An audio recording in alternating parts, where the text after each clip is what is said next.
Today is a great day for the Republic of Sierra Leone to return to the United Nations Security Council after 53 years.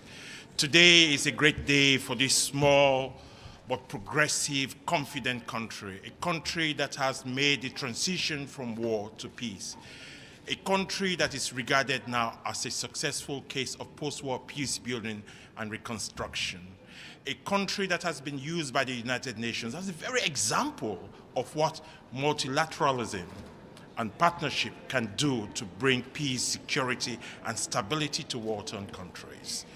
So today is a proud day for Sierra Leone and Sierra Leoneans. It's also a proud day for the ECOWAS sub-region, but also for the continent of Africa. Today, Sierra Leone is back to the United Nations Security Council, our second inning. So I want to use this opportunity to first and foremost thank all the 188 member states that voted for Sierra Leone. We have no doubt that coming back to the Security Council, we will bring two important things. One, we bring resilience. A country that is no longer defined by its past, the past of war, the past of Ebola and mudslide. But it shows a resilient people, a resilient country, and hence back onto the global stage to take its rightful place. Second, we bring hope. We bring hope to all the war-torn countries in the world, from Ukraine to Afghanistan to Iraq to Sudan to Yemen to Arab Israeli, that it can be done.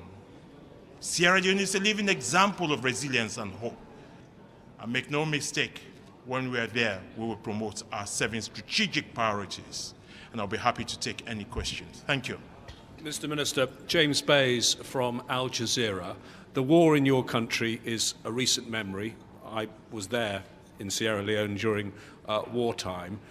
You got past your conflict days, yet there are so many items on the Security Council agenda that are persistent and are still in conflict, including many in Africa. How are you going to use your experience to try and solve some of these conflicts? Well, thank you very much. They always say experience is the best teacher. We know the devastation of brutal civil war. We know the plight of bitterly divided communities. But importantly, we know what the United Nations can do in terms of deploying large peacekeeping and peace support operations.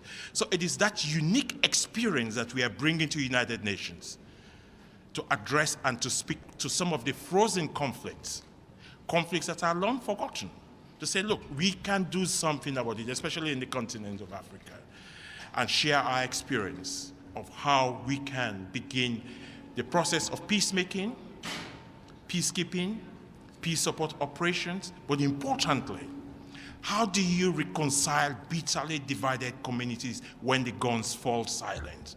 That is a huge experience that Sierra Leone will bring to the international stage. So be rest assured, given our unique experience, we will work with other like-minded permanent members and elected members to galvanize support, to focus on some of these ongoing conflicts, to see to what extent we can resolve it. Because the failure to do so creates instability and threat to international peace and security. Sierra Leone is uniquely qualified, not only the simmering conflict, but also some of the emerging threats to regional peace and security around unconstitutional change of government, for example, in the West African sub-region.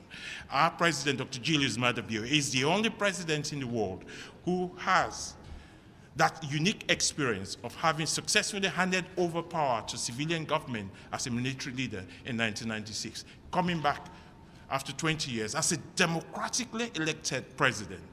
He is now the go-to president to begin to resolve some of the unconstitutional changes of government in Guinea, in Mali, in Guinea-Bissau, and of course in other areas of the world as well. Sierra Leone is qualified now to play its rightful place on the global stage to address this unending conflict. We have a mandate to do so. We will do so. Thank you. Stefano Vaccara, Voce di New York, congratulations again for your election with a big support. In the agenda of the Security Council, there is the reform, actually in the agenda of the UN. And Do you think in 2024 is the right year to finally this reform actually happen? And what is your position, your country? Okay. What kind of reform do you want? Well, thank you for that excellent question. In our 7 strategic priorities for going to the United Nations Security Council as a country, Sierra Leone, one key priority is the reform of the Security Council. Why is that so? Sierra Leone is the African Union chair and coordinator for the group of 10 heads of state for the reform of the Security Council. It's called the African Union C10 group. So our ambassador here has been leading the IGN process, the intergovernmental process. So we have made it a priority that we will go to the Security Council to continue to canvass, defend, and promote the common African position. The common African position is very clear. It's based on the Elzwini Consensus and the SART Declaration, which advocates for 2 permanent seats in the permanent category, including all the rights and privileges, including veto if maintained. So Sierra Leone is going with that additional continental responsibility. Sierra Leone, as coordinator of the African Union Committee of 10 for the reform of the Security Council, we are strategically positioned to influence that debate. But what is more, for the first time, Algeria is a member of the African Union Committee of 10. So you have 2 African member states who will be in the Security Council 2024-2025 to continue to promote, to canvass, to defend the common African position. 2024 is a defining year for the reform of the Security Council.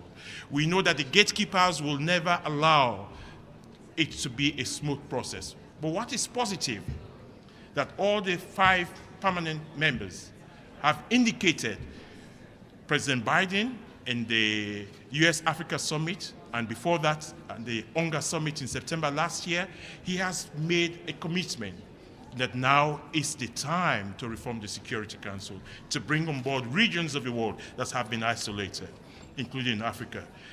The French, the British have made authoritative statements for the reform of the Security Council. Equally enough, the Russian Federation and the government of the People's Republic of China. So we have the 5 permanent members who have indicated now is the time. So as coordinator, we are strategically positioned because we lead the group of the foreign ministers, the 10 foreign ministers. We met in Brazzaville last year. Next year, we are meeting in Algiers to ramp up the momentum, because we believe that now is the time to position ourselves to influence that debate. We should not miss this momentum. We want to use 2024 to start the process of the reform. And I believe in our lifetime, the reform of the Security Council will be achieved. Thank you. Thank you, sir. Ephraim Kosaifi from Arab News. Are you actually saying that America and the Western countries are actually now more open to a permanent seat for the AU at the Security Council? Is that the kind of reforms you're saying 2024 will see? And short of that, is there any meaning for any other reforms? Thank you. Well, you know, things happen in the world. The Ukraine crisis and the prevailing geopolitics and the emergence of the global South solidarity is very important. We should not underestimate it. For the first time, those who have been marginalized, excluded, underrepresented, or unrepresented in the permanent and non-permanent category of the Security Council now said, our voice must be heard. The status quo, the geopolitical status quo before the Ukraine war is not going to be the same with the end of the Ukraine war. We have to be prepared for that. So what is emerging is not just the Western countries themselves, but Russian Federation. In my discussions with European foreign ministers, the UK foreign secretary, we had the same, and the US deputy secretary of state, we had the same discussion. The French, but also I'm just back from China. I had the same discussion with the Chinese foreign minister and the telephone conversation with Sergei Lavrov, the Russian foreign minister. There's a general consensus now that now is the time to reform the Security Council, to make it fit for purpose, to address the issue of the historic injustice and underrepresentation of regions such as Africa. So I am confident that we will make that move. Thank you very much. Thank you. We'll have one last, gender equity. Thank you. Celia Davaren, Africa Confidential. I have two questions. Earlier you said that you have to make peace with your enemy. My first question is, did you make peace with Charles Taylor after the horrible thing he has done in your country? And are you sure that China is on your side when it comes to the Security Council? I like your example because it's a practical human life experience. Charles Taylor and his MPFL rebel group in Liberia caused horrendous atrocities. But our position is restorative justice. Charles Taylor has been tried by the International Criminal Court.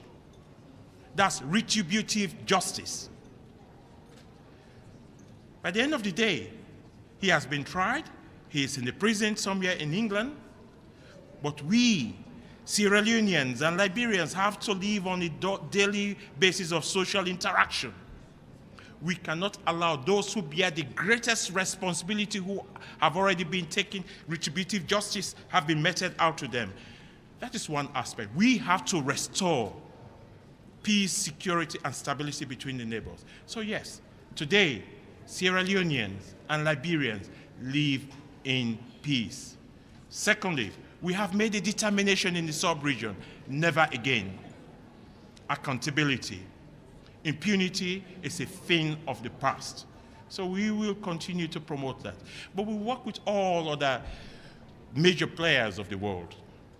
We are a small country. We cannot afford not to work with all countries of the world. We work with China, we work with the United Kingdom, we work with America, we work with all peace-loving and well-meaning countries of the world. By the end of the day, we owe obligation to the people of Sierra Leone and the international community when it comes to peace and security. We have a responsibility to work with all. To refuse to work with all means that you are creating the scenario for future conflicts. Our experience in Sierra Leone tells us. And what about China? China He is telling you that he is on your side when it comes to the Security Council. Well, China is part of the permanent members, the P5. They have said, United States, China, Russia, France, UK, they have all said. So I'm not picking out China. Why do I have to pick out China?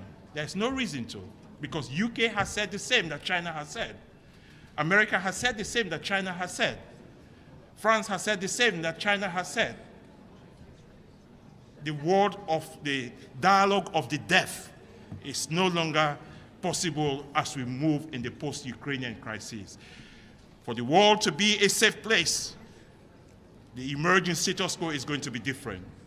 And it's going to be global solidarity, where we don't have dialogue of the deaf, where we don't pick on people, but we work collectively for global peace and security. This is the experience of Sierra Leone. You make peace not with your friends, but with your enemies. I thank you. And the P5, they want you to have a permanent seat? Do they want a permanent seat for Africa? I'm a kingo, yes, I'm a kingo.